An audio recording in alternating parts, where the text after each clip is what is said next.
Go. Okay, mabili nga tayo dito guys na speed controller to para sa DC pan. Tingnan natin. Lalagay natin siya sa DC pan guys. Tatlo to eh. Ayan. Wala na siyang styro guys wala siyang bubble wrap. So mukhang okay naman. Naka-static bag pa siya.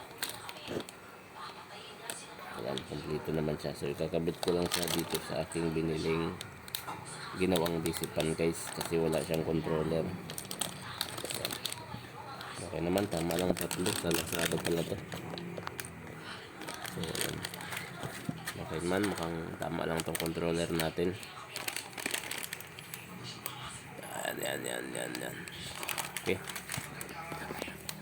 So dito siya ikakabit sa DC motor. Yan tong aking DC pan, wala siyang controller. Yan, so malakas to. Okay naman to, mas matipid tsaka nagagamit siya pag brand out guys.